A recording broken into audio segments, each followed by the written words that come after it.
నిలబడతాం, కలిసి ఉంటే నిలబడతాం, విడిపోతే పడిపోతాం.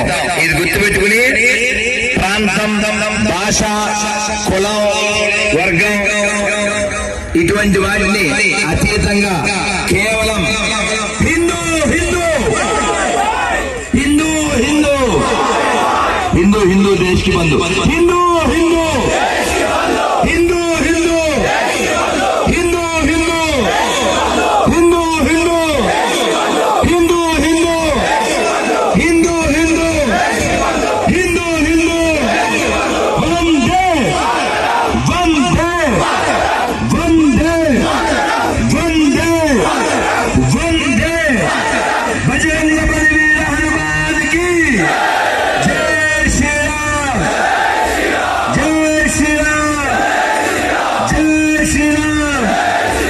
హనుమంతుడు విజయాన్ని సాధించి వచ్చిన రోజు, సీతాదేవి లంకలో ఉంది అనేటువంటి విజయవార్తని చెప్పిన రోజు, రాముల వారికి ఆహ్లాదాన్ని కలిగించిన రోజు. కాబట్టి మనం కూడా 500 సంవత్సరాల పోరాటం తర్వాత, 5 లక్షల మంది హిందువుల బలిదానాల తర్వాత మనం అయోధ్యలో దివ్య భవ్య నవ్య రామ మందిరాన్ని మనం నిర్మించుకున్నాం. మన భాగ్యం.